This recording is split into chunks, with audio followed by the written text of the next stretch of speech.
progreso, con bastante ciencia, y los médicos que estudian esta especialidad se llaman epileptólogos.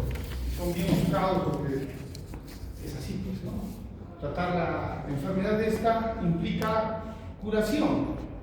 Hoy en día se cura la epilepsia. Hoy día existe la cirugía de la epilepsia, y en el Perú hay cirugía de epilepsia en Lima, y pues hay buenos casos resueltos. Se llama eso como antes, estigmatizante y todo lo demás. No hay ningún conflicto de interés, es una clase universitaria. Estas preguntas, como les he dicho, sáquenlo del libro de Sarrans. Sarrans, ahí tienen algunos ejemplitos de cómo puede venir una pregunta para vuestro examen. Es bastante didáctico, se demoran 20 minutos en resolverlo. Vamos a ir avanzando. Las respuestas vienen consigo, las explicaciones. Pero las preguntas que les vamos a hacer, que son clásicas, son las siguientes. ¿Cuál de los siguientes es el efecto colateral menos probable de la carbamazepina? ¿Alguien puede decir? El efecto colateral menos probable. ¿Qué es lo que más debemos cuidar cuando damos carbamazepina a un paciente? ¿Que se suba él? ¿Que se suba o que se baje el sodio? ¿Qué dicen? Que se baje el sodio. Entonces hay que cuidar eso. Cuando damos carbamazepina tenemos que evitar que se baje el sodio. Entonces, la hipernatremia, ¿no? La otra dice, ¿cuál de las siguientes es un mecanismo de acción de las benzodiazepinas? Benzodiazepinas van a manejar en pediatría, en emergencias, en cualquier área van a utilizar pacientes que van a tener necesidad de usar el diazepam u otra benzodiazepina como el midazolam o etcétera, y tienen que saber cuál es su mecanismo de acción. Entonces, ¿cuál es? GABA ¿qué? GABA A, GABA B. GABA A. Muy bien. Hasta 25 años, ya han pasado estos tiempos. Una paciente, falta la palabra ahí, una paciente de 15 años tiene una crisis que inicia con la desviación de los ojos y la cabeza hacia la izquierda. ¿Listo? Entonces, antes de iniciar, vamos a ver los ojos y la cabeza hacia la izquierda, con generalización subsecuente. ¿Cuál es la localización del foco epileptógeno? ¿Cuál sería? ¿Cuál marcan? ¿Cuál marcarías? Diana. ¿Qué cosa? Frontal derecho, es contralateral, ¿cierto? ¿Cuál es el tratamiento inicial para el estado epiléptico? ¿Cuál es? Diazepam. ¿Cuánto la dosis? ¿Cuánto? 0.1. ¿Cuál marcaría? 0.1. 1 miligramo. Si pesa 60 kilos el paciente, ¿cuánto le daría? 60 miligramos. ¿Y cuánto viene la ampolla? De 10. De 10. Entonces, ¿me parece 6 ampollas al mismo momento de 6 ampollas? Jamás. 0.2. Es de 0.2. Y esta es la pregunta con la cual se van a coronar. A ver, joven alumna, ¿cuál es la epaminización de un paciente? ¿Cómo epaminizarías a un paciente? Ya están a la mitad de la operación. ¿Con qué epaminizas? ¿Con cuáles drogas? ¿Con cuál? Solo di un nombre. Hazlo tú. Mira tú. Valproato. Tú, joven alumno, mi alumno, ¿con qué epaminizas? Tú. Ya. Mire, si esa fuera una pregunta del accidentado, por ejemplo, por esa pregunta se van a quedar sin su plaza de accidentado. Porque ninguna contestaba adecuadamente, pero alguien contestó por ahí bien, ese alguien es el que va a llevar el punto que ustedes no han podido. Epaminización es importante. ¿Por qué lo ponemos? Porque cuando tengan un paciente con estado epiléptico, tienen que epaminizar al paciente, pasa así. ¿Y con qué lo epaminizas? Con la fenitoína. Epamin. De epamin viene el nombre de fenitoína. O sea, el nombre comercial se llama epamin. Como no podemos poner nombres comerciales en nuestros protocolos ni nada, se pone el nombre genérico. El nombre genérico se llama fenitoína. ¿Cómo podemos decir fenitonización? Tendría que ser, ¿no? Fenitoniza al paciente, es una cosa no muy. Nos hemos acostumbrado a decir el nombre del medicamento, se llama epamin. Y la epaminización se hace con fenitoína. que es un bloqueador de canal de sodio. Este medicamento se prepara 20 miligramos por kilo de peso. Se diluye en 100 centímetros de cloruro de sodio y se administra en 30 minutos. Repito, por el alumno, repito. 20 miligramos por kilo se diluye en 100 cc y se pasa de kilo. ¿100 cc de qué? Cloruro, nunca en dextrosa, porque si lo pones en dextrosa se precipita el producto y se malogra. Dime, adelante. Ya, perfecto. La etaminización se hace con fenitoína de 100 miligramos a la dosis de 20 miligramos por kilo de peso. Se diluye en 100 centímetros cúbicos de cloruro de sodio y se pasa en 30 minutos. ¿De cuánto viene la ampolla? De 100 miligramos y de 250 miligramos. En el Perú solamente hay de 100. Esas 100 se calcula, una persona de 60 kilos, 6 por 15, 90, 900 miligramos. 70 kilos te pasa de 1000. Puede haber 1200, 1500, pero solamente serán 1000. 10 ampollas como un estándar. Igual que el diazepam, solo se pone una ampolla de 10 miligramos, así el paciente necesita ampolla y media, se le pone una ampolla. Estos medicamentos son de uso común en un paciente que tiene un problema de un síndrome epiléptico, que es la clase de hoy día. Tienen que fijar esta pregunta porque les va a venir en el teórico práctico y en el teórico. Obviamente invertido, de cabeza, no sé cómo la va a venir. ¿Ya? Preguntas de ingreso al capítulo de epilepsia. ¿Qué significa excitabilidad? ¿Qué significa epileptogénesis? ¿Qué cosa es paroxismo de descolonización? ¿Qué significa sumación espacial continuada espacial? ¿Qué cosa es hiperexcitabilidad e hipersincronía? ¿Qué cosa es una red neuronal y qué fibras de propagación existen? ¿Qué cambios hay en la esclerosis hipocampal? Cambios que se dan en las crisis histórico-cuánticas a nivel de molecular en relación a la clínica. Explique los mecanismos de las crisis de obsolescencia. Estas son preguntas que deberían de responderse, pero como su examen de una sola pregunta de neurología no le va a dar la importancia.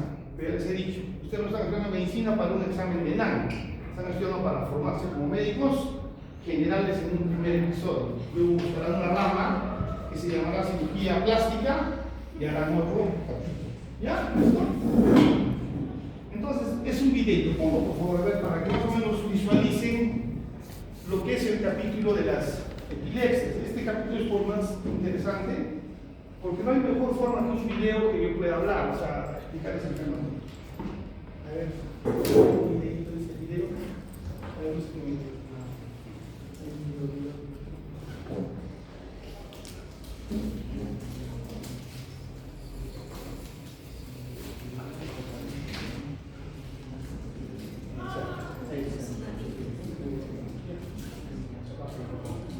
mucha atención. Ya está, empezamos. Volumen. Esto es importante, ¿ya? Por favor. Volumen.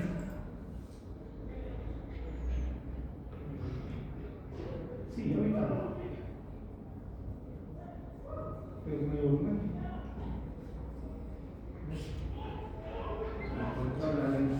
Con el control de la punta ahí.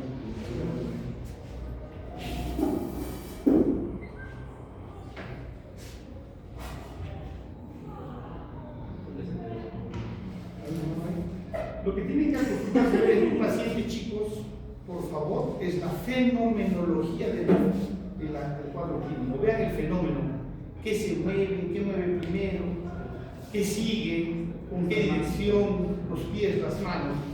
Tienen que agarrar esa destreza de describir el fenómeno. Lo que ustedes ven tienen que describirlo. En neurología, la semiología exige la descripción de lo que están observando. Paciente despierto, no la tocaba, obedece órdenes, moviliza las extremidades superiores espontáneamente. O sea, pueden describir ustedes esas características, ¿no? Obedece órdenes verbales, obedece órdenes motoras, moviliza las dos extremidades, ¿sabes? Fíjate, si es que retrocede. Ahí está. Ya. Vamos a ver.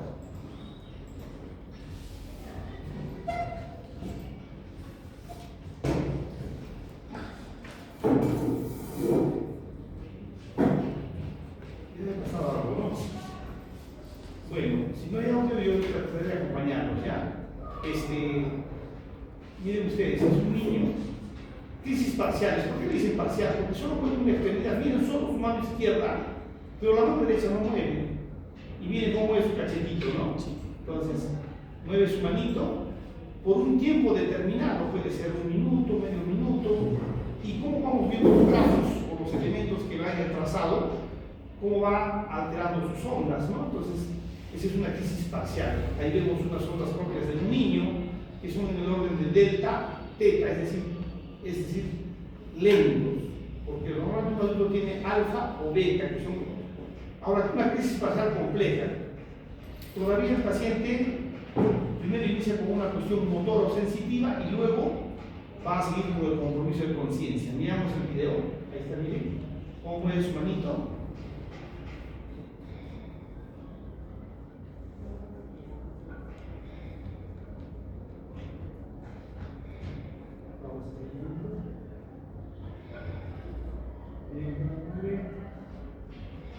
Mueve el pie. Vamos a mirar el fenómeno. ¿Qué hace con la mano? Trata de coger algún objeto. Miren cómo mueve sus manos cogiendo algo. Como que estuviera buscando algo, como que estuviera tapando, ¿no? Son movimientos, llamemos que no tienen una direccionalidad, como de búsqueda, así, ¿no? ¿Por qué me dicen? Ahí también cómo mueve la cabeza por un lado y comienza a escupir. El escupitazo, sí, típico del lóbulo frontal. El escupitazo es típico del lóbulo frontal. Van a ver más todavía. Van a ver el signo del esgrimista, el signo del Chanel, van a ver signos que son propios ahí están enfocando con una puntita. El lóbulo temporal en una resonancia está hipotrofiado bilateralmente. Se llama la esclerosis mesial temporal, que es la principal causa para lo que es una epilepsia del lóbulo temporal, ¿no? Una epilepsia parcial compleja. Esa es la que se opera y tiene mejor pronóstico. Crisis parcial compleja con generación secundaria, es decir, un paciente que inicia con un movimiento de su manito, por ejemplo, y progresivamente comienza a mover su carita, su piernita y luego todo el cuerpo. Esa es una crisis parcial compleja con generación secundaria. Miren ahí. Observen el fenómeno. Hace como una sonrisa, ¿no? Hay sonrisas a veces que no tienen motivación, como decir una sonrisa sin chiste, eso se llama moria. Moria, cuando alguien no hace chiste pero se ríe sin motivo. No, eso se llama moria, eso es lóbulo frontal. Y hay una risa sardónica que es el típico del tétano, ¿no? O sea, mostrando los dientes, sardónica, ¿no? Miren cómo hace la posición del esgrimista. Su mano derecha hace así y miren cómo hacía la mano. Esa se llama la extensión de la mano derecha y la flexión de la mano izquierda se llama signo del esgrimista. Esa lesión está en el lóbulo frontal área subliminal. O sea, eso se llama localización de la lesión, ¿no? Miren ustedes, es típico ese. Los que han estado conmigo hace unas semanas en la área de emergencia, cuando un chico se golpeó la cabeza y se fracturó el cráneo, ¿se acuerdan? ¿Quién estuvo conmigo? Tuve una fractura de cráneo. ¿Dónde está Pedrito? Pedrito abandonó la carrera, ¿no? ¿Qué es la niña? Yo otra carrera alegre, decía el Pedrito. ¿Y solo nos acá? ¿Los dos seguidos? ¿Tú eres su mamá? No. Ahora, ausencia típica de ausencia. Eso es de ustedes, sus compañeros. De los 10 que no han venido, sufren de esta enfermedad. Se llama ausencia. Se ausentan, no vienen a clase, se llama crisis de ausencia. ¿Por qué le dicen ausencia? Porque miran al vacío 10 segundos y luego siguen haciendo sus cosas. Entonces, miren, el niño está escribiendo, miren de pronto, miren las ondas que va a pasar su cerebro. Miren acá está escribiendo, miren cómo comienza a hacer un rayo, miren acá. Y va a mirar fijamente, ¿no? Vamos a ver acá.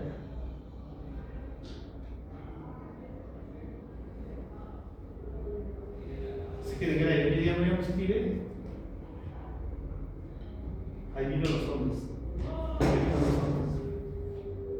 Dura 10 segunditos. Y el señor mirando, ¿ha visto? Le ha pasado y no ha hecho el cambio, no podía haber más sujetado. Ahora ahí están las ondas. El tipo punta onda que es típico de la epilepsia. Si quieren que les pregunten en neurología, si queda 10 preguntas, tendría que tener el examen de 1000 preguntas aquí, ¿verdad? Porque es así, es muy. Ahí están las ondas, punta onda, miren, típico, es como una máquina el cerebro. ¿Cómo puede graficar así esas ondas? Y las ausencias atípicas ya no son niños, sino adultos, ¿no?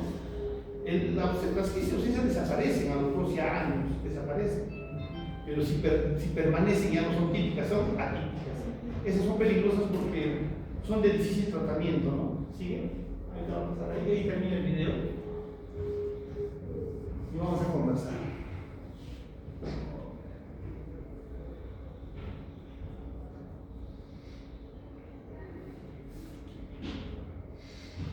Siempre cuando preguntamos a un testigo, ¿dónde inició la crisis? ¿Qué es lo que primero se mueve? ¿Qué es lo que primero hace el paciente? A ver, eso se llama videoelectroencefalografía, lo que están observando.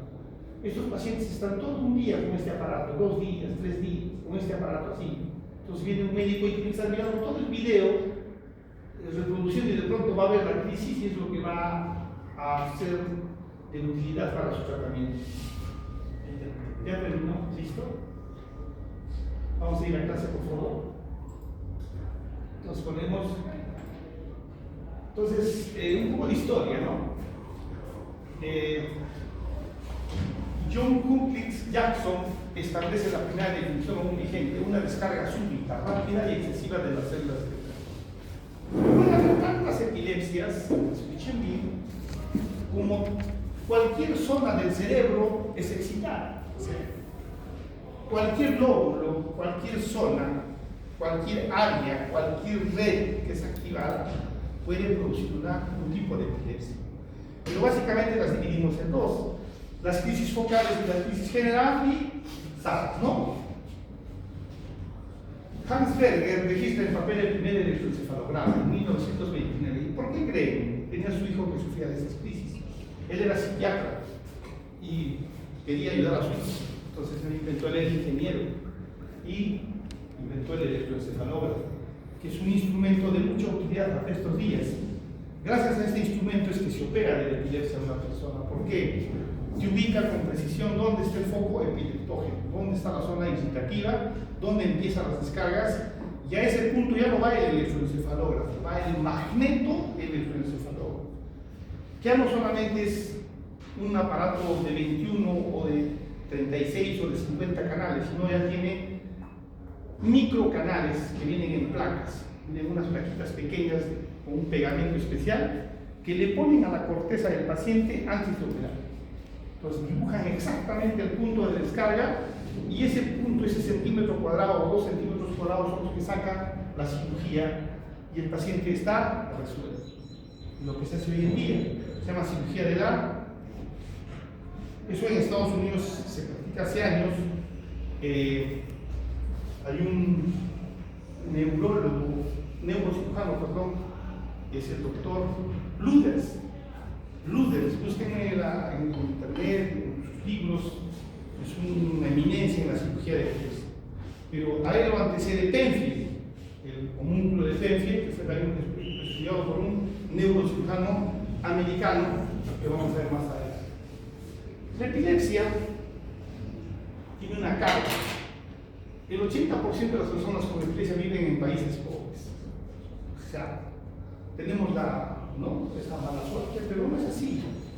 ¿Por qué? A ver, porque somos un país rico en psicosis, como dicen los expertos. Porque hay malas condiciones de salud. Tenemos falta de acceso al agua y el desagüe en las comunidades. Arequipa pues es una ciudad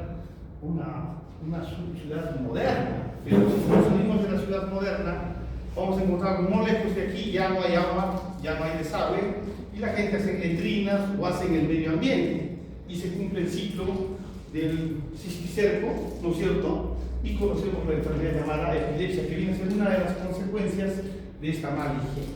Otra, el mal control perinatal.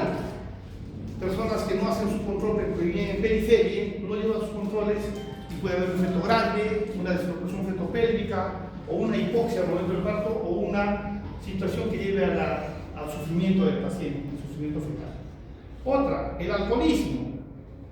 ¿Cuántas noticias hemos escuchado este año de personas que se han matado en una moto? ¿No es cierto? En estado ebrio.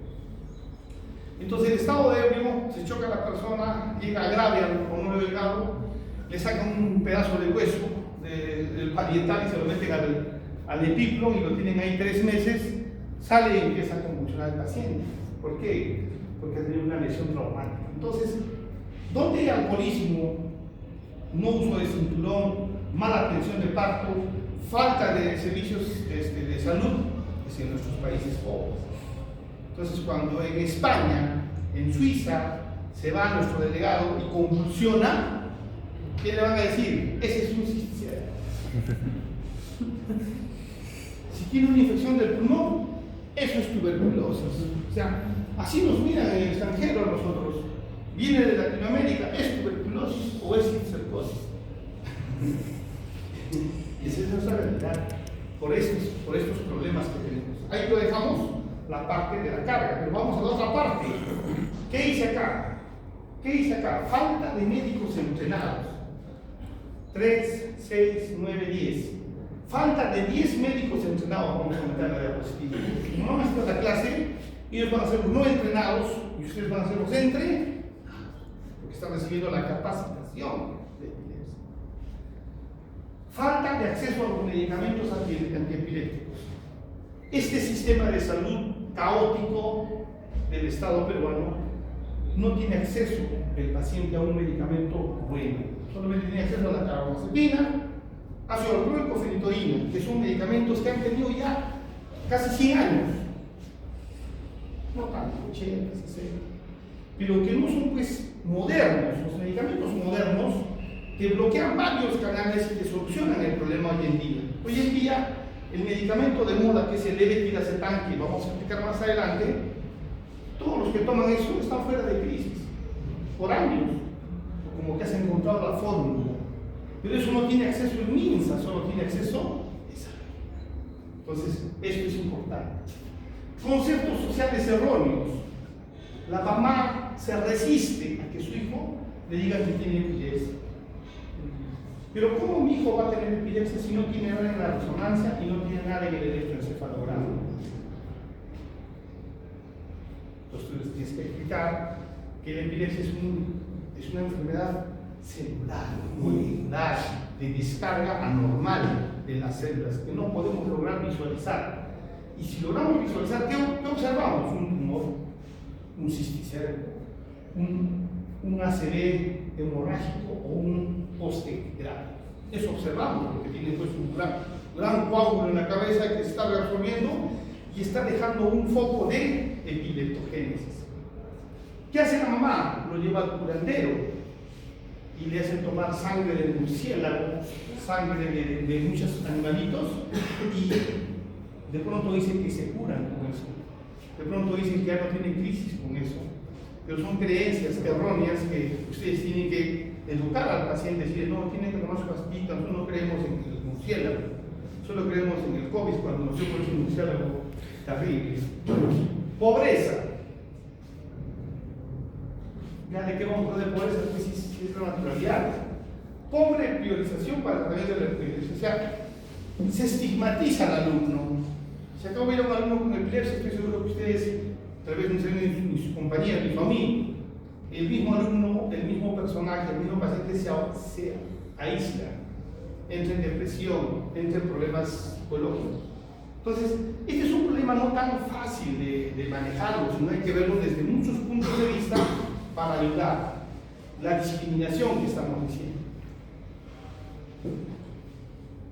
¿Qué cosa es una epilepsia? Según estas definiciones del 2005 y 2014, dice así, ¿no? Una crisis epiléptica es un evento transitorio. Hoy, le viene la crisis, tiene un tiempo, desaparece y vuelve a la normalidad. Pero ¿qué pasa si esa crisis no es transitoria? Se va a llamar status epi. Entonces voy a enseñándoles un poco ya. Si una persona tiene una convulsión, que es el tema más fácil de decirlo, porque les he dicho, cada área del cerebro puede darnos un tipo de crisis, pero vamos a dar el ejemplo más común, del más frecuente y del que más vemos, la convulsión tónico-clónica.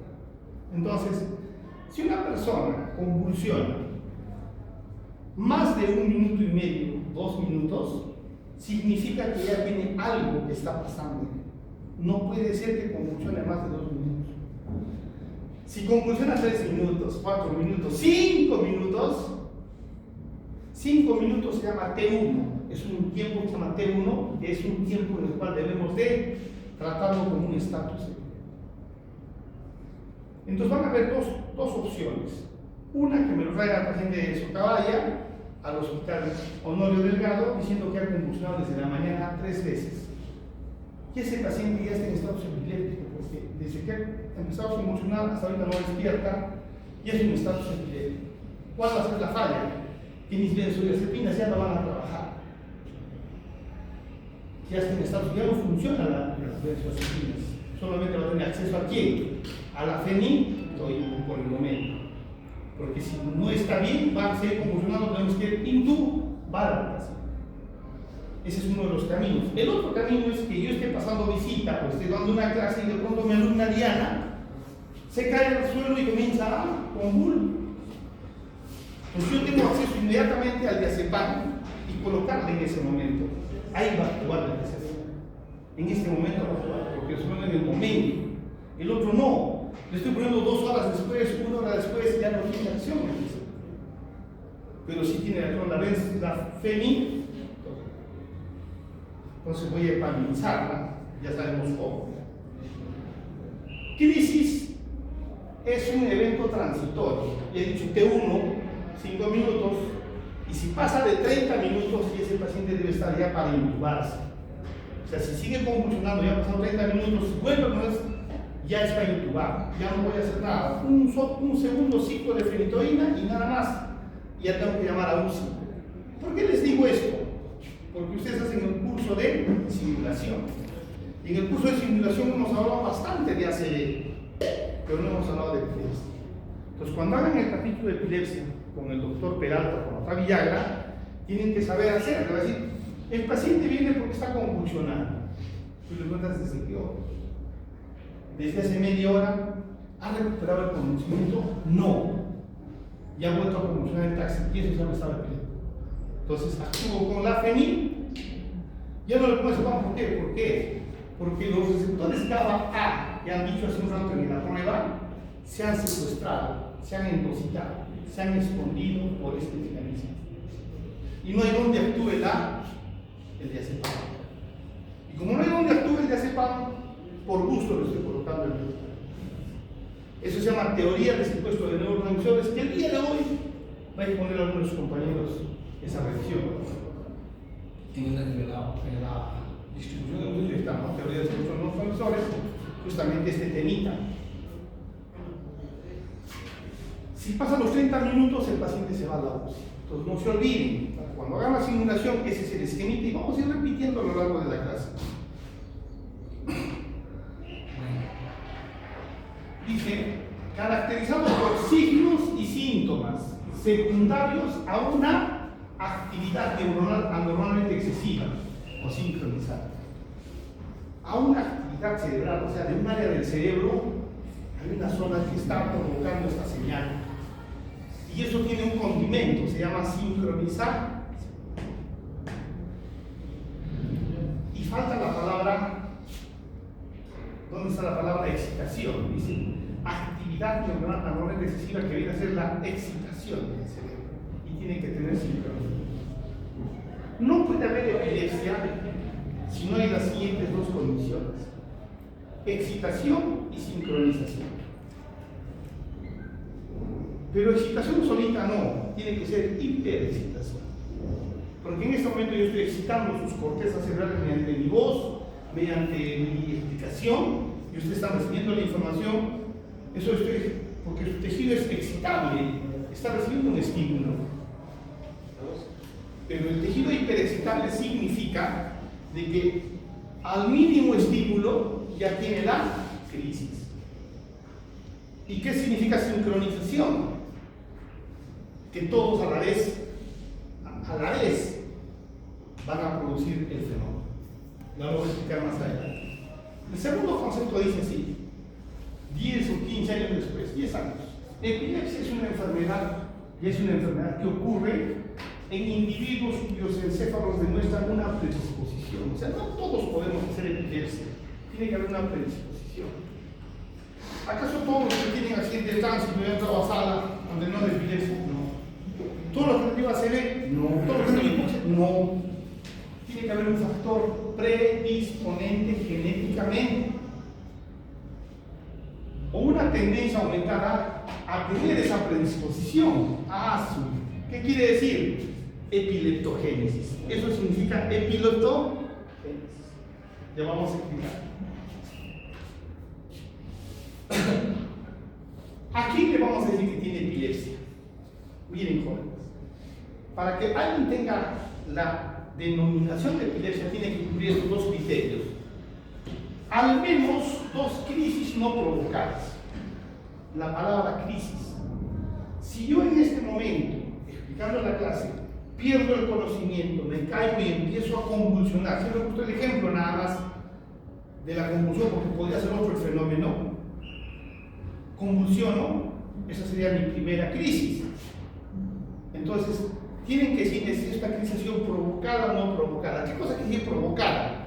Que yo esté ahorita haciendo una meningoencefalitis, que yo tenga un tumor cerebral, que yo quede atomórico 2 días, no me haya alimentado 2 días, que no haya dormido 2 días. Entonces eso va a provocar que mi cerebro tenga una respuesta. Eso se llamaría una crisis epiléptica provocada por esta condición. Y eso no se llama epilepsia.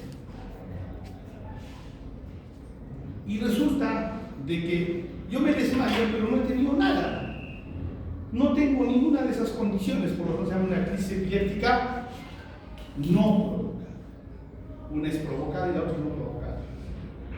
Me llevan al hospital, pasan 20 minutos, 1 hora y vuelvo a tener otra crisis. Si tengo una crisis en el mismo día, o 2 crisis en el mismo día, o 3 crisis, eso se considera como una. Pero si pasan 24 horas, mañana a las 4 de la tarde vuelvo a convulsionar, se va a llamar recién una epilepsia. O sea, para que sea epilepsia tiene que pasar más de 24 horas y repetirse una crisis, pero que tiene que ser no provocada. Porque si es provocada, una meningitis no es una epilepsia. Yo tengo meningitis ahorita, convulsiono hoy día, convulsiono mañana, y no es una epilepsia, es una respuesta a la lesión irritativa que está sufriendo mi encéfalo. Ejemplo: el paciente que ese día estuvimos en emergencia le cayó una tapa de un balde de pintura, o sea, al abrir la tapa parece que la presión le ha reventado y le ha caído acá y le ha hundido el cerebro. El cerebro le ha ocasionado como una especie de una, llamemos, irritación a la corteza frontal. Entonces hacía las crisis de tipo lesbianista. No es son bien lesbianista, frontal, pero frontal estaba en la lesión. O sea, ese se llama una respuesta irritativa. Si a este paciente podemos hacer una crisis epiléptica provocada por la irritación, eso no es una epilepsia todavía. Al paciente lo operaron y todo lo demás, sobrevive, y de acá a 3 meses tiene una convulsión. Entonces, se ha generado un foco epiléptico. Entonces ahí tenemos la fase reactiva al estímulo que vamos a ver en la clase. ¿Hasta cuánto yo puedo esperar para decir que no es epilepsia? Se llaman las fases reactivas de una enfermedad. ¿Cuántos días debo esperar en un TEC para que sea ya epilepsia? Eso lo vamos a conocer ahora. Entonces, no se olviden que crisis depende de la provocación o no provocación. Y acá dice reflejas. Siempre les cuento esta anécdota. Antiguamente, hace 30 años, 25 años, había un juego que se llamaba Tota, tal vez se llama juego. Los chicos se internaban en unas veladas, unas pijamadas, 4, 5, 10 chicos en una cabina de internet, jugaban entre, ¿no? Con este juego y se amanecían en ese juego. Y llegaban al hospital convulsionando. Entonces se llamaban las convulsiones fotosensibles, por exceso de fotoestimulación. Y esto se ha dado en muchos países, y acá hemos visto a otros pacientes. Tú le quitas el juego, el estímulo y se cura esta parte. No requiere tratamiento médico, solo requiere que le quites el estímulo, nada más, porque es un cerebro predisponente a que al estímulo luminoso presente la descarga anormal que esté esperando su cerebro. Entonces, la palabra epilepsia hay que tomarla con mucho cuidado. No es epilepsia todo lo que van a ver ustedes. ¿Ya? Entonces, hay un concepto que dice, ¿qué cosa es un trastorno paroxístico? ¿Qué cosa es epilepsia? Es un trastorno paroxístico, pero puede ser de tipo epiléptico o no epiléptico. No todo cambio brusco en un ser humano va a ser epilepsia. Con eso decimos esta diapositiva, por favor. ¿Cómo se dividen las epilepsias? Básicamente en dos, focales y generalizadas. Pero se agrega una que se llama de origen incierto o desconocida. ¿Por qué? Porque hoy en día la ciencia no acepta que tú vayas con el cuento y digas, ¿por qué vienes? Porque tengo epilepsia. No, me dice, a ver, cuénteme, ¿cómo empieza su crisis? La palabra empieza se llama inicio. Entonces dice, se mueve mi mano. ¿Y cómo sabes que se mueve tu mano si tú estás inconsciente? Entonces tiene que traer un testigo.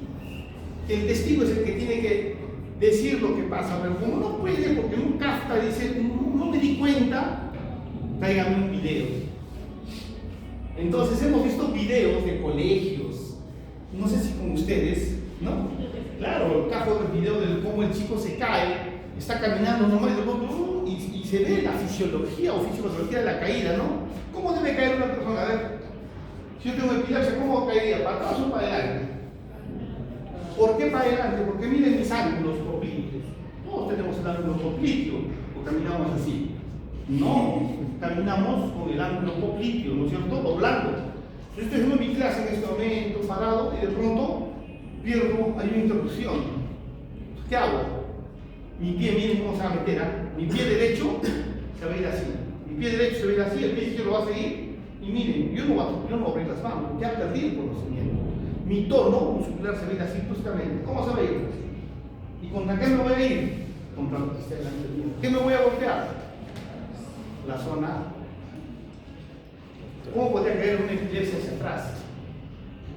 No tiene sentido. Entonces hay que ver la cronología, cómo se cayó, qué se golpeó. Y vemos eso, ¿no? Un moretón por acá y todo lo demás.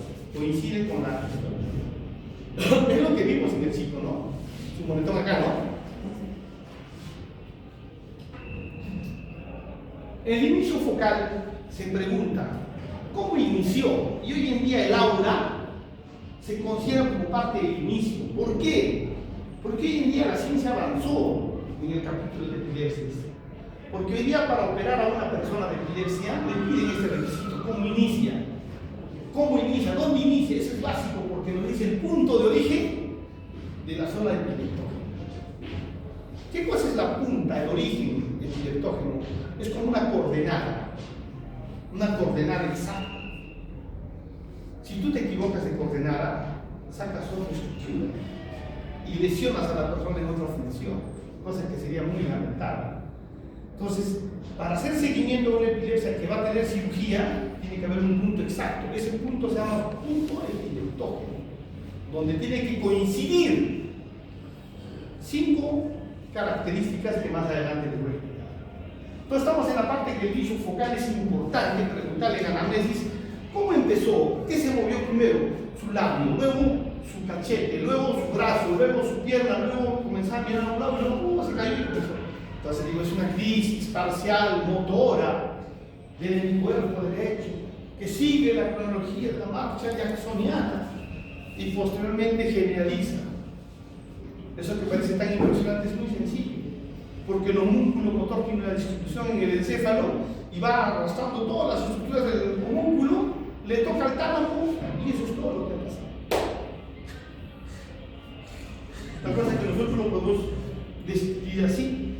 Basta que toque el tálamo, todo se distribuye. Entonces, ¿cómo se divide? Automatismo, atónico, clónico, espasmos, hipercinético, mioclónico, tónico. De inicio no motor, autonómico, arresto del comportamiento cognitivo, emocional, sensorial. Inicio generalizado, motor, tónico, clónico, etc. No motor, ausencia, lo que hemos visto en el video. Este capítulo es por demás interesante. Es apasionante más que otro. Entonces, esto es más o menos los tipos de crisis epiléptica que hemos tocado, que tienen características genéticas, estructurales o criptogénicas. Vamos a hablar. Doctor, ¿cómo puede decir que mi hijo tiene epilepsia si no tiene nada en la resonancia, ni en la tomografía, ni en el electro? Tú le dices, si no tiene nada en la resonancia, es porque no podemos ver todas las componentes del cerebro con nuestros ojos. Eso es lo que pasa. O sea, digamos, tiene un nombre propio. Cuando vemos dos puntos, ¿cómo se llama? La discriminación de dos puntos, ¿sí? Nuestra resolución visual no llega a tanto. Tiene un límite, o sí, o ven todos ustedes, las bacterias, ahí están, ¿no es cierto? No se puede ver igual, no puedo ver los canales, los receptores, y ahí está la falla, es molecular. Pero descarga eléctricamente, tampoco vemos, porque le hacemos solo 30 minutos, debemos hacer todo un día, 2 días para buscar. Y no vamos a hacer eso, pero ya tenemos la clínica. No creo que haya un paciente que quiera tirarse al piso y haga la conclusión, tiene que ser un paciente psiquiátrico, que los hay también en este caso. ¿Ya? Entonces, si yo tengo a mi mamá, que es epiléptica, con tratamiento de 30 años, y yo convulsiono, me llevan al hospital, me recibe el interno, ¿qué va a decir? ¿Que esto es una epilepsia genética?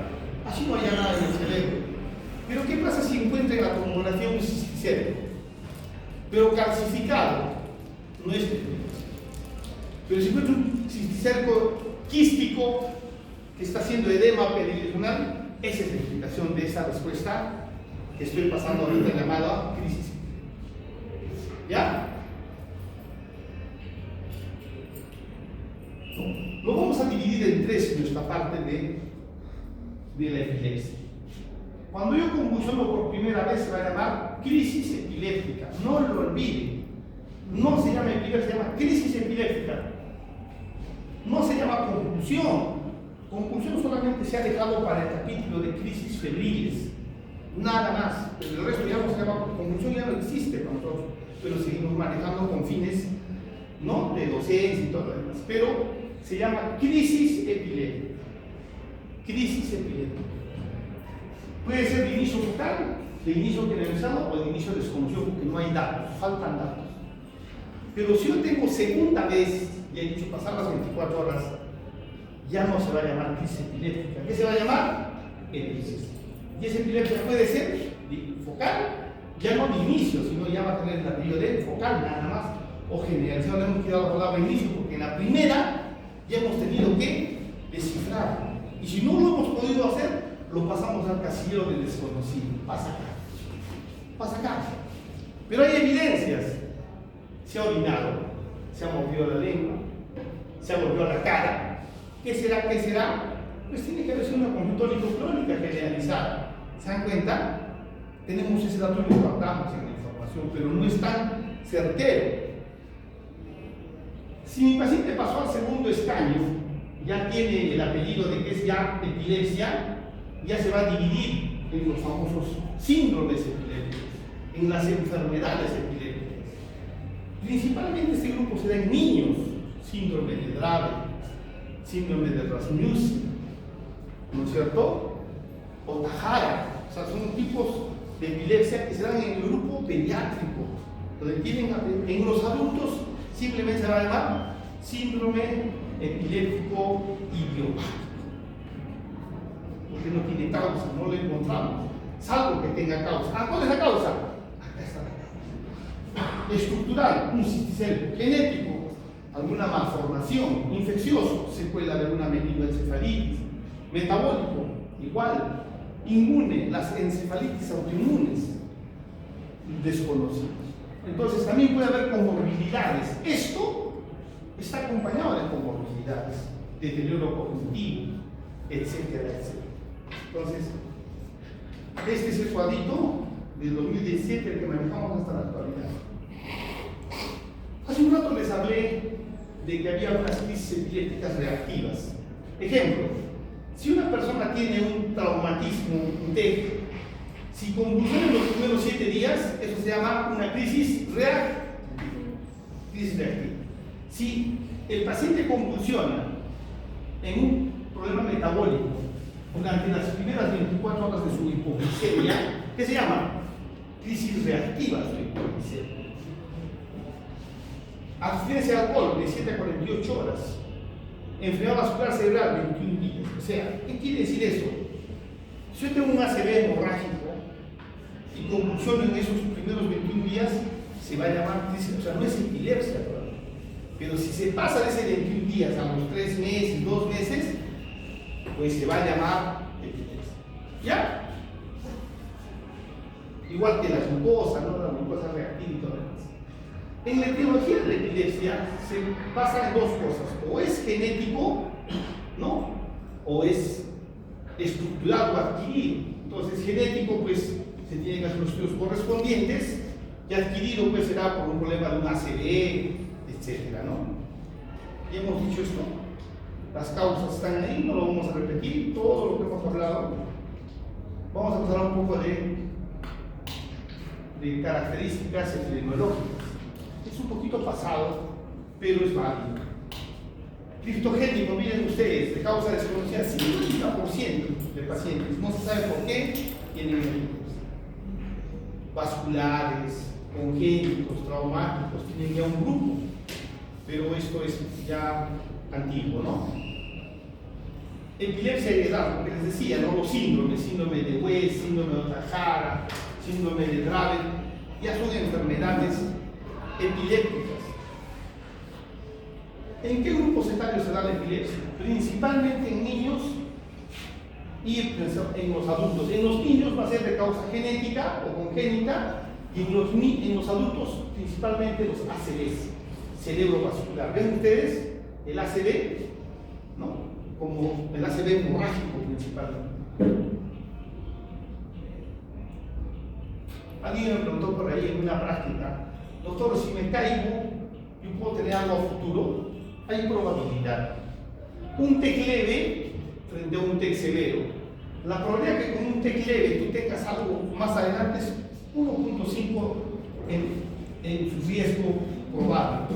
Pero un TEC severo, que ha estado en coma, ha estado en UCI, lo han operado, han hecho cromatomía, la probabilidad de que padezca de epilepsia es grande. Miren el riesgo, 29 veces. Pero el que tiene más riesgo es el tumor cerebral. O sea, un paciente con tumor cerebral es el que más sufre de las famosas epilepsias secundarias algo tumor. ¿Yo puedo recrear una epilepsia? Claro que sí. Cojo un ratoncito, le saco, le hago su craniatomía y le instilan cainat, pilocarpina, penicilina directo a la corteza cerebral, y van a provocar en el animalito lo que se llama los estatus epilépticos. Una vez que les provocan la epilepsia, los sacrifican, llevan al microscopio y ven los cambios que produce la epilepsia. Se puede estudiar, claro, de esa manera, no se puede estudiar de otra manera. ¿Cuáles son los mecanismos de la epilepsia?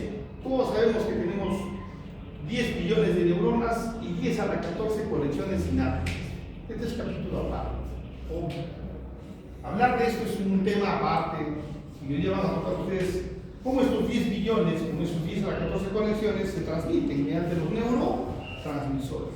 Y hoy día vamos a tratar dos neurotransmisores. ¿Cuáles son? Glutamato y GABA, que son los más implicados en la epilepsia. El funcionamiento cerebral, ¿qué es lo que requiere? Canales y redes neuronales.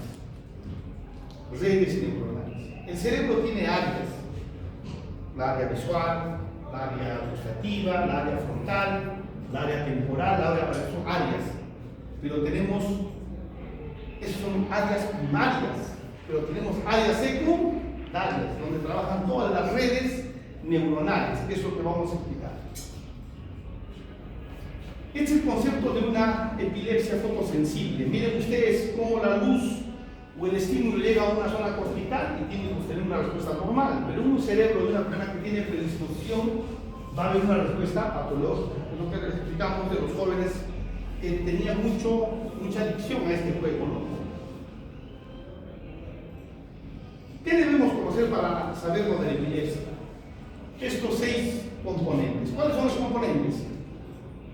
¿Qué cosa es el potencial de membrana en reposo? ¿Qué cosa es el potencial de equilibrio para un guión? ¿Qué cosa es la excitabilidad? ¿Qué cosa es el potencial posináptico excitatorio? ¿Qué es el potencial de acción? ¿Y qué es el periodo refractario? Pero obviamente no vamos a tocar eso por obvias razones. Vamos a arrancar de excitabilidad. ¿Qué cosa es excitabilidad? ¿Qué significa? Es la capacidad que tiene el cerebro ¿para qué? Para responder a los estímulos. Nuestro tejido es excitable, nuestro tejido nervioso es excitable y responde a los estímulos. Esa capacidad de despolarizar, de convertir lo externo positivo que ingrese adentro del negativo, eso se llama despolarización. Y eso se produce en base a estos fenómenos de sumación y fenómeno de sumación espacial y temporal. ¿Qué significa eso? Como un refrán dice, tanto va la gota al agua que lo llena en el vaso, una cosa así. Entonces tenemos un fenómeno de que permanentemente estamos en este jueguito. Me explico. Miren esto que está acá abajo. Vamos a ver acá. Miren acá. Esto se llama potencial posináptico excitatorio. ¿Qué cosa es un potencial posináptico excitatorio? Es un estímulo positivo, es el que lleva glutamato, excita a la neurona. Viene otro potencial excitatorio, pero viene un potencial excitatorio posináptico inhibitorio. Ya no es excitatorio, sino es inhibitorio, es rojito. Es como que alguien quiere ponerse un helado y está gordito. Dice, yo quiero ese helado, pero estoy gordito, me va a subir, pero todo quiere ese helado, está en esa pugna, ¿no? Me como el helado, dice, ¿no? Esto se come el helado y hace la despolarización, porque ganó el potencial excitatorio. Eso es lo que llamamos nosotros los fenómenos de sumación temporal y espacial, y producen ¿qué cosa?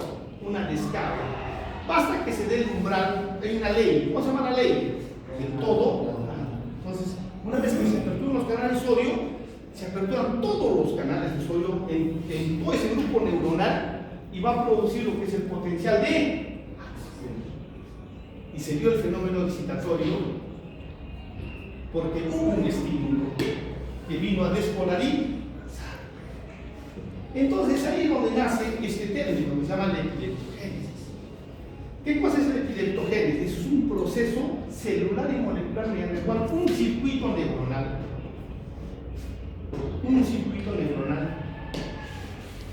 previamente normal produce una descarga paroxística hipersincrónica mediada por mecanismos de hiperexcitabilidad. ¿Qué significa? ¿Qué significa hiperexcitabilidad? ¿Y qué significa hipersincronía?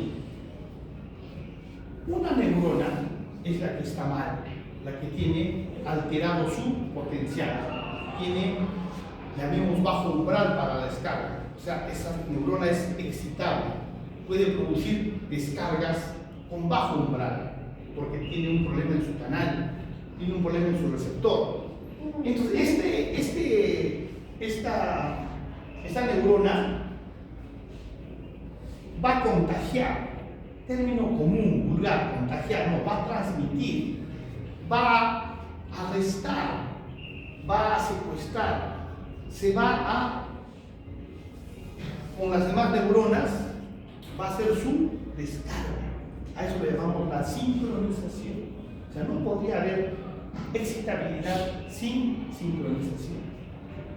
Ejemplo, un cantante, Luis Miguel, famoso. Las chicas lo ven, gritan, ¿no? Entonces, Luis Miguel hace esto, da un aplauso, y todas las miles de chicas a la vez van a dar un aplauso. ¿Por qué? Están siguiendo a la neurona excitable, están haciendo la sincronización, toda la corteza cerebral. Eso significa hipersincronía. No podría haber eso si no hay la sincronía. Entonces, esta epileptogénesis se da porque hay un desequilibrio entre glutamato y GABA. ¿Listo? Este glutamato y GABA ¿Qué va a ocasionar? Miren ustedes. Ya hemos hablado de hiperexcitabilidad, de hipersincronía. ¿Qué va a ocasionar este fenómeno de hiperexcitabilidad? Porque hace un rato dije que el levetiracetam es un fármaco que bloquea 9 canales y de la carbamazepina, la fentoazona bloquea un canal y algunos a media quinta. ¿Por qué? Porque justamente existen muchos mecanismos que están comprometidos. ¿Quiénes? Los canales. ¿Y qué es un canal? Es una estructura proteica que permite el paso del sodio, la salida del potasio, etc. Pero ¿qué pasaría si este receptor tiene una alteración en uno de sus componentes? ¿Va a dejar pasar muy rápido el sodio o no va a dejar salir muy rápidamente el potasio? Se va a ver una alteración en la membrana y eso ya conlleva a un fenómeno eléctrico llamado crisis secundaria. Entonces existen muchas. Aumento del potencial excitatorio posináptico, disminución del potencial posináptico inhibitorio, que es lo que hemos dicho hace un ratito del helado, de que quiero y no quiero. Estos dos entran en un desbalance, en la alteración del canal y finalmente cambios en la concentración de iones intra y extracelulares. Todo esto conlleva, ¿cómo saber qué es la causa? No podemos saberlo. No podemos hacer ese estudio porque no hacemos ese estudio nosotros aquí. ¿Qué más puede ocurrir? Cambios en el número de distribución de canales. Si yo debo tener 100 canalitos y tengo 500 canalitos, no es lo mismo. Entonces, esa diferencia de canales también es causal de una crisis. Finalmente, esto puede modular la expresión de genes y puede llevar a un fenómeno de entrada sináptica, alterando ¿a qué? Al problema del potasio. No se olviden que el potasio es un elemento súper sensible en el medio extracelular. Convierte al medio extracelular en más hiperexcitable. Por lo tanto, no está en su lugar. ¿Qué más podemos tener como ejemplos de disfunción de canales iónicos? Este es un canal normal, miren ustedes. Entra sodio, sale el potasio en el número que debe salir, su potencial de acción. Pero ¿qué pasa cuando muta el canal? ¿Qué pasa cuando muta? Pues nos va a dar patologías. ¿Por qué? Ingresa mucho sodio o sale mucho potasio, como hemos dicho. Entonces, esos fenómenos de canales receptores son los causantes de estas crisis. Un foco epiléptico más o menos sería un grupo de neuronas, aproximadamente 1000, llamemos, de características que hemos dicho hiperexcitables, eso es Miguel. ¿Y qué hacen? Y son capaces de propagarse. Y eso se llama sincronización. Todo el mundo le sigue. ¿Pero por qué le siguen? Si no están de la mano, nada. Porque existe lo que se llaman las redes neuronales. Hoy en día, con la resonancia magnética funcional, se puede saber las redes neuronales. Si a alguien le saca una resonancia magnética cantando, llorando, moviendo, en algunas emociones, salen diferentes redes en su cerebro dibujadas. Y también salen redes que están en reposo cuando no haces absolutamente nada.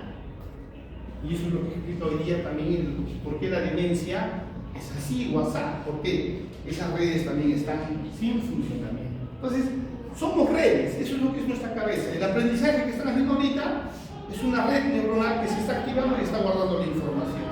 Esas redes, así trabaja nuestro cerebro. ¿Cuáles son las fases de la epileptogénesis? Tiene los siguientes 4 periodos. Periodo interistal. ¿Qué significa interistal? Una persona convulsiona hoy día y convulsiona de acá a un mes. ¿Cómo se llama ese periodo? Interistal. ¿No es cierto? Es algo simple. Pero eso tiene una importancia. ¿Por qué? Porque yo le voy a hacer un estudio del electroencefalograma en ese periodo interistal. Entonces, acá convulsionó. Le hice su electro a los 10 días y acá vuelve a convulsionar a los 30 días. ¿Qué significa? Le he hecho un electroencefalograma interdigital. Si yo encuentro un electroencefalograma anormal en este día, describo electroencefalograma con descargas inter. ¿Ya? O sea, es importante. ¿Qué cosa significa sincronización? Ponernos de acuerdo. ¿Qué significa propagación? El arresto de la corteza cerebral. ¿Listo? ¿Y qué significa generación secundaria? Ya les he dicho hace un momento que cuando toca el tálamo, cualquier estímulo se va a hacer conocido. Cuando toca el tálamo, una descarga va a irradiar hacia toda la corteza y va a producir una crisis generalizada. Ustedes cuando lean un libro van a escribir esta palabra, se llama despolarización paroxística. Se llama así, cambios paroxismales de despolarización. Ese grupo de neuronas que están enfermitas, que están en el cerebro mal, que responden mal, se llaman células que tienen cambios paroxismales de despolarización. Cuando ustedes lean un electroencefalograma, esas ondas que le dicen que tienen descargas, se llaman cargas paroxismales de despolarización. Eso está ocurriendo permanentemente en un cerebro epiléptico.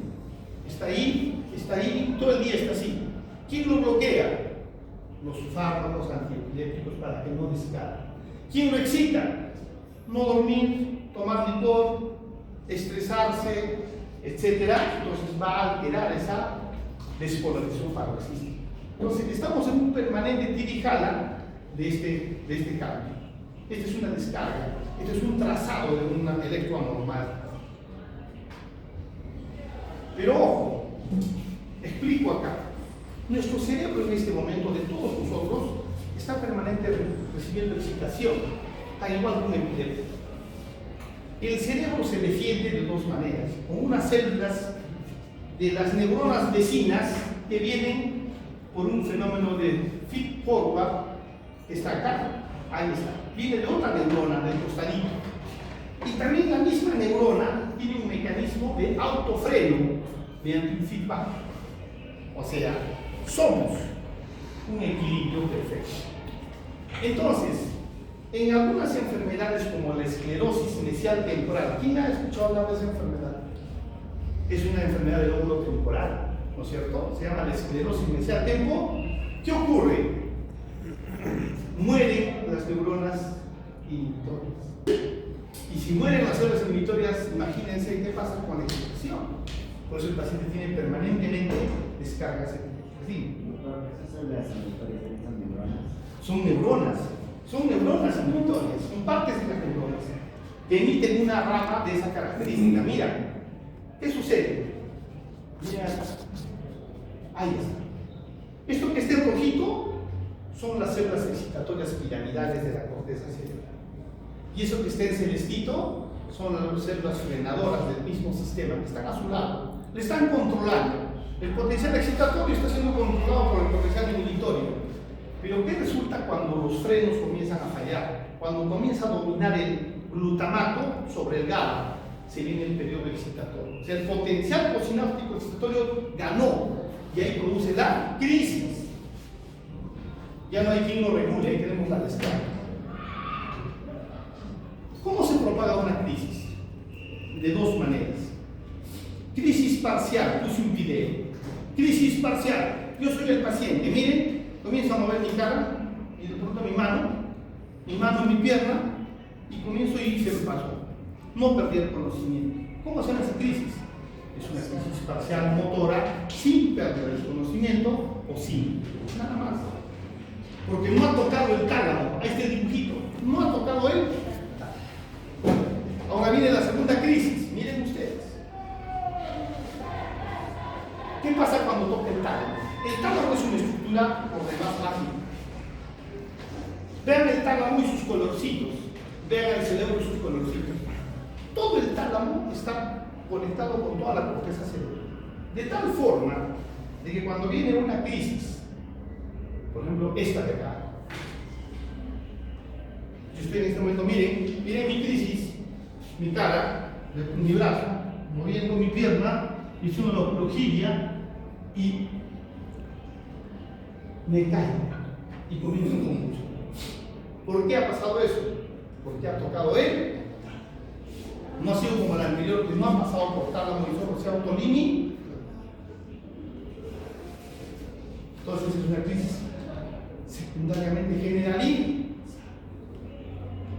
¿Qué pasa cuando una persona convulsiona? Entra en hipoactividad, como estamos ahorita de repente, ¿no? Y estamos hospitales, no cansados. Pero así es que la vida. Entonces, somnoliento, ustedes están en un estado somnoliento, desorientado, no lo está. Después, pobre respuesta, estímulos y parálisis de. ¿Quién me dice que es la parálisis de todo? La parálisis de todo es cuando aparecen signos vocales, pero en la imagenología no aparece nada. Perfecto. ¿Y cuánto debe durar? No más de cuánto. No más de 24 Excelente, 24 horas. Está bien, está perfecto, así tiene que saber. Puede ser preguntar de su presentado médico. Sí, su parálisis de tos es la parálisis de 1 hora, de 2 días, de 1 mes, de toda la vida. Entonces ya estamos terminando la parte. Ahí está la crisis de ausencia. Ese es un capítulo por demás interesante. Ese niñito que se queda en el vacío. Yo tengo crisis de ausencia ahorita. Miren, estoy en una clase y estoy explicándole cómo me quedo así con la mirada vacía, fija. Durante no más de 10. No dejo caer nada, no se me cae la mano, no se me cae nada. Sigo. Otra vuelta camino a la crisis. Dime. Ellos recuerdan que estaba haciendo ahí. No. En ese espacio no hay. No recuerdo. Y tienen estas onditas típicas. Miren ustedes estas ondas. ¿Cómo puede ser tan posible? Miren esto. Esto, miren. Ya, miren. Una punta con una onda. Punta con una onda. De 3, 2 ciclos por segundo. Así se ve en el electro. Que es increíble cómo la naturaleza puede provocar estas cosas. ¿Qué es una epilepsia? Es hiperexcitabilidad, es hipersincronía y es propagación. Ahí tienen el trazado de un electro con cambios paroxismales de despolarización. El trazado de una computadora, más o menos, ya vemos de aquí hasta aquí, tiene 10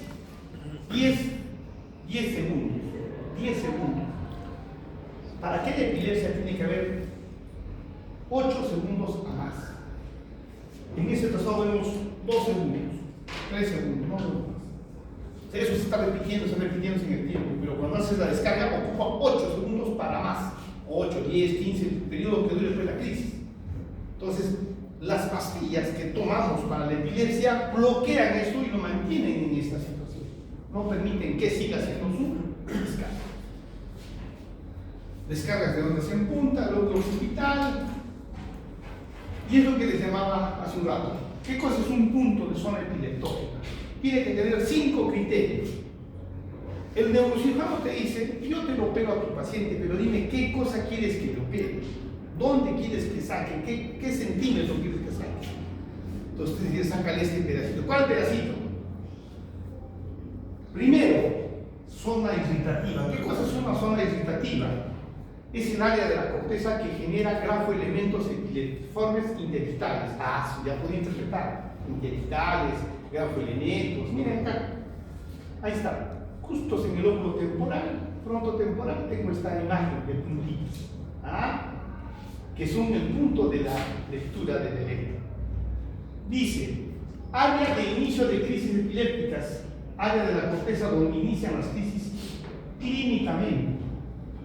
O sea, ¿cómo inició tu crisis? ¿Qué movió primero? La mano. ¿Dónde está la mano? En la corteza cerebral. ¿En qué zona? ¿En qué parte del músculo? ¿Por dónde ves la fibra? ¿Ah? La zona sintomatogénica, área de la corteza que cuando se activa produce síntomas y signos iniciales. ¿Acaso el paciente de frente ha hecho esto? ¿Has hecho? ¿De frente el paciente ha aparecido así como su crisis del esgrimista? No. Primero ha hecho ha cogido su mano y ya comenzó a sacar, pero empezó por acá y comenzó a migrar y hacer esto. ¿Eso lo han ubicado dónde? En el área suple. Exactamente ahí. Lesión epileptogénica, es una resonancia magnética funcional. Tienes que dibujar el punto, el foco donde está la lesión. Y finalmente,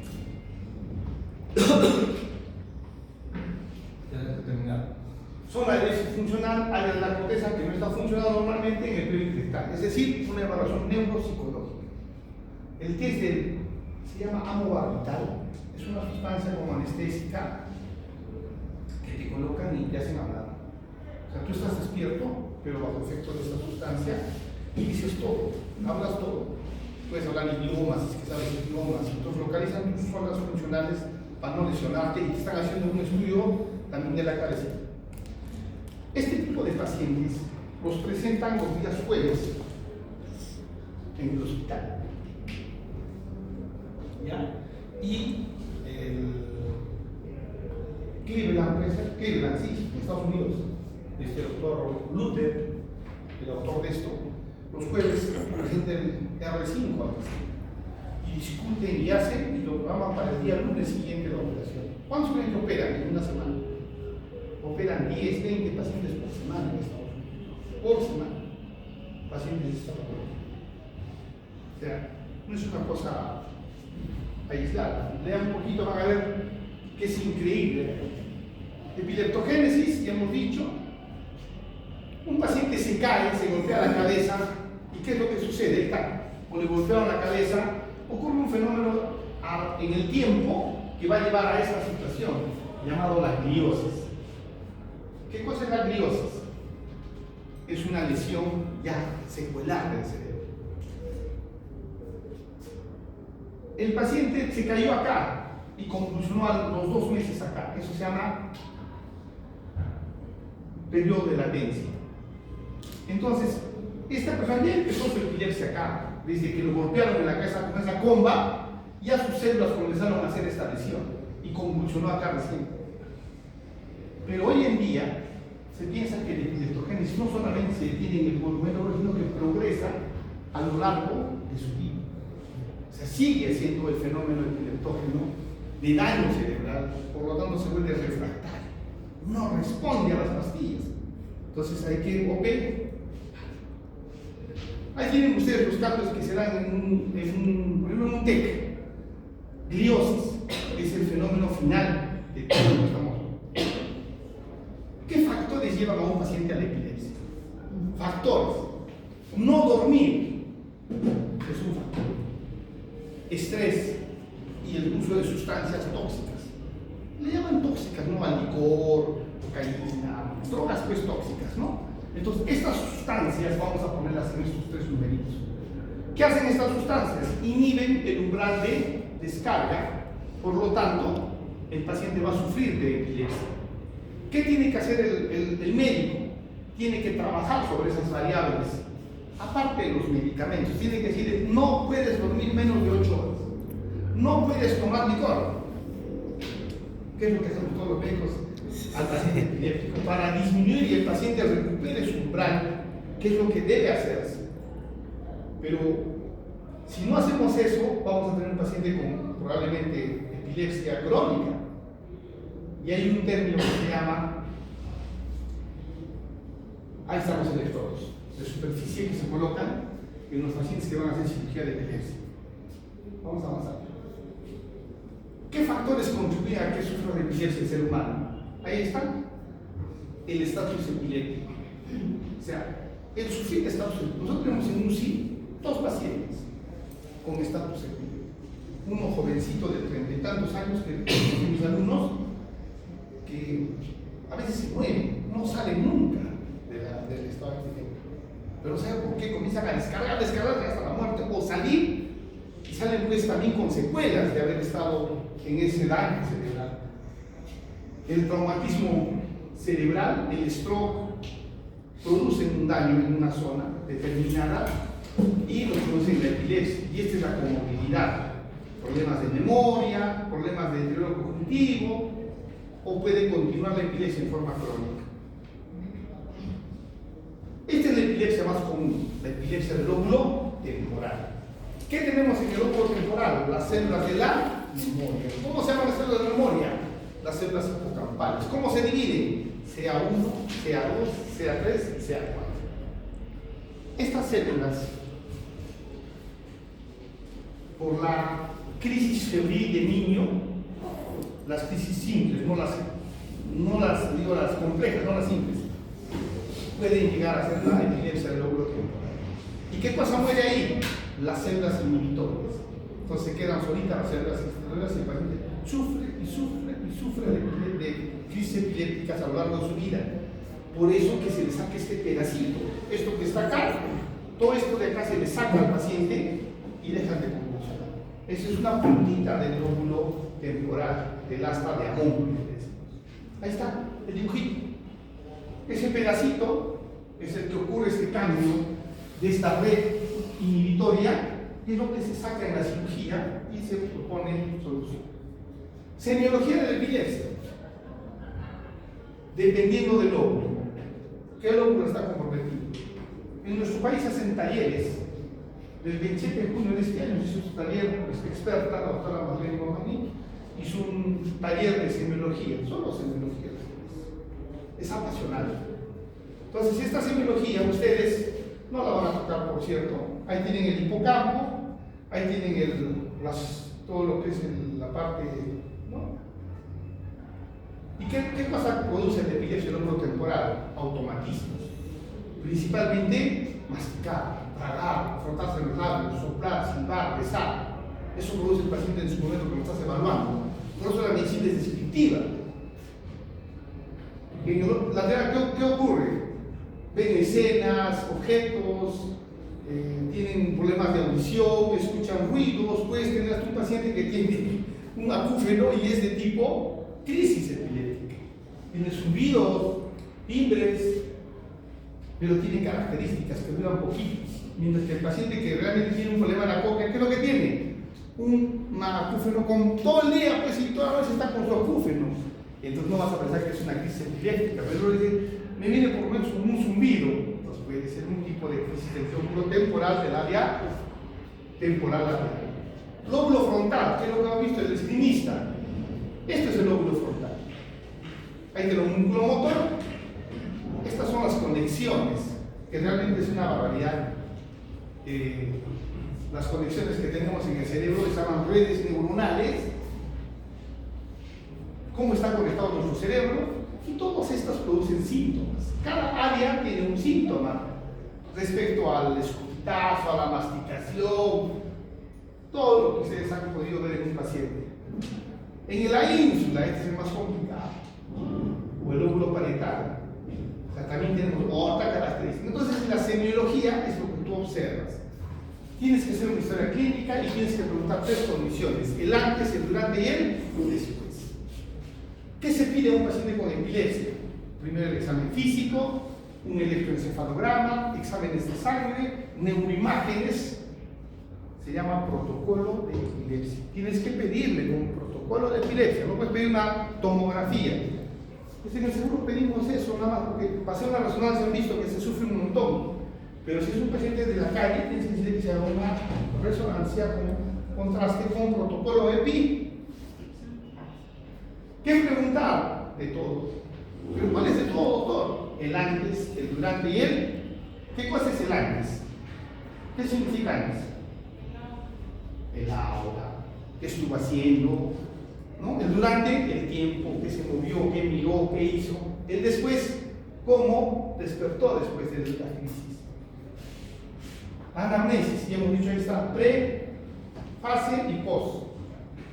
El examen físico en un niño, principalmente las manchas, que tiene que hacer con leche, etc. ¿No? Es un niño en PHD, ya deben haber tocado, se lo tenemos que pasar así como un avión.